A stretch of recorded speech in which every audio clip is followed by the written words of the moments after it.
Okay, this is video number 2 of cinnamon rolls because I was cleaning my counter and I accidentally bumped my camera, which is on a tripod, and it shut off my video. So I'm very sorry that this is video number 2.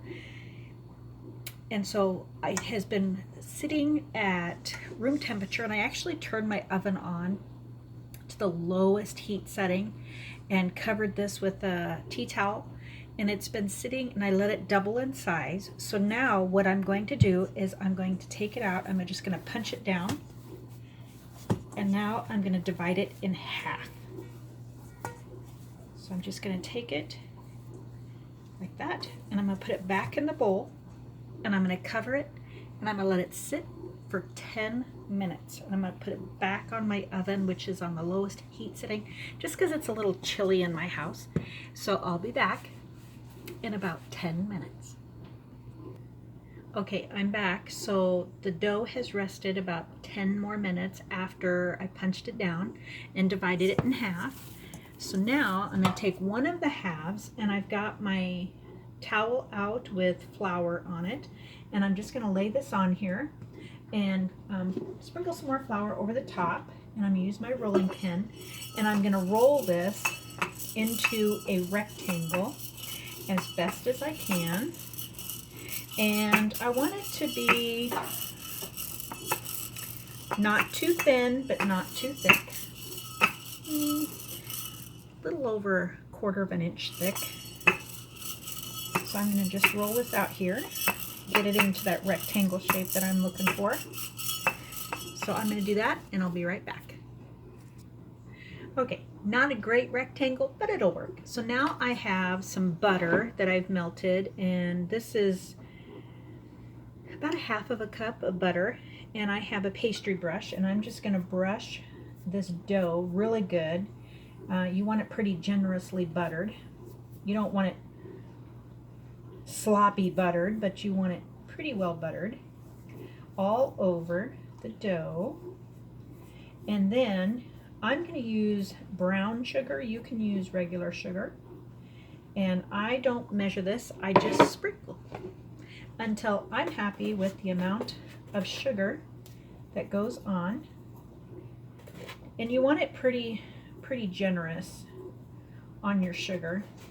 So I'm just going to spread it around here. Make sure you get all the way around, because this is the ooey goodness to your cinnamon rolls. This right here, all of this sugar and butter is the ooey goodness. If you want to measure it out, I'd say it's probably between 1/2 cup and a cup of sugar. And like I said, I just eyeball. I don't measure. I like it pretty sugary, just because otherwise it's what keeps it moist. And so now I have cinnamon, and I'm just going to sprinkle that on. And you don't want to over cinnamon it. I mean, it's cinnamon rolls, but it doesn't take a lot of cinnamon. So you just sprinkle that on.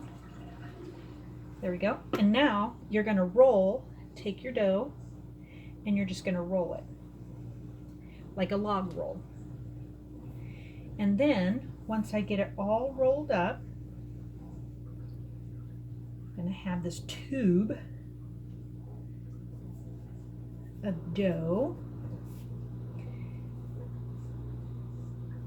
So there it is. I got my tube of dough. So now I'm going to take string, and this is just sewing string, or you can use dental floss. And what this is used for is to cut your cinnamon roll. If you try and use a knife, you're going to squish your cinnamon roll.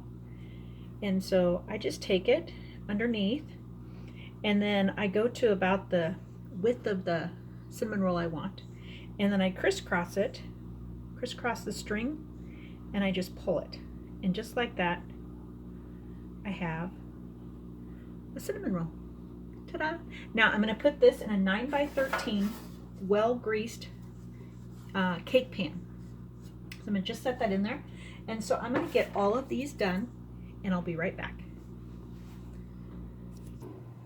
Okay, I'm back. I've got the first pan of cinnamon rolls in there, and now I'm going to make my second pan of cinnamon rolls, but I'm going to do them a little bit differently. So I've got it rolled out, and I'm going to brush it with butter, just like I did the last one.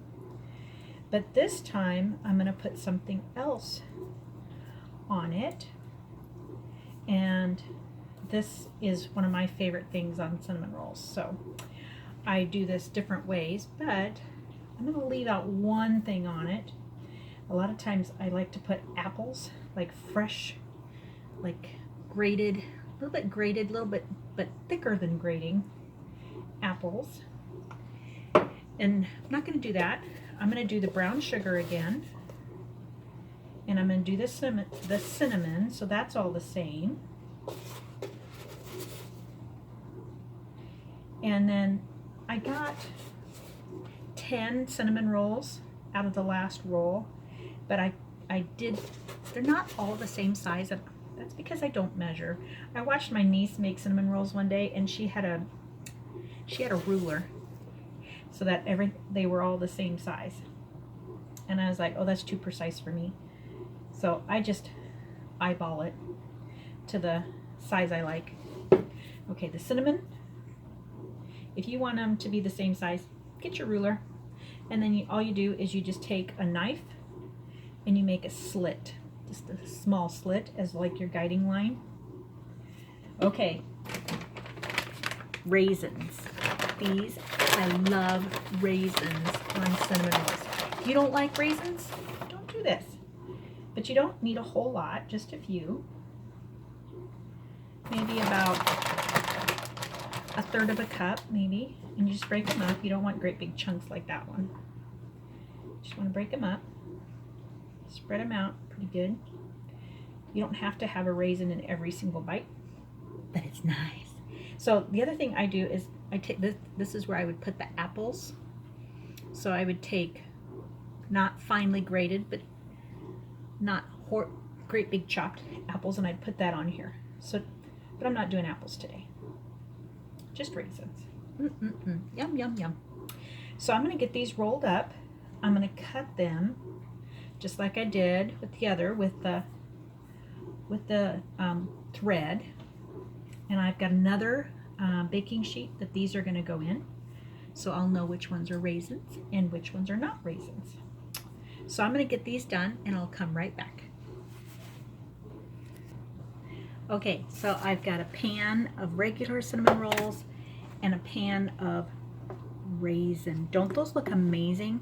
So now what I'm going to do is I'm just going to leave them here. I'm going to put a cover on each pan, and I'm going to let them sit for a half hour. And then I'm going to bake them at 375 for about 25 minutes. So I'll let you see them when they're all done. Bye all. Have a great day.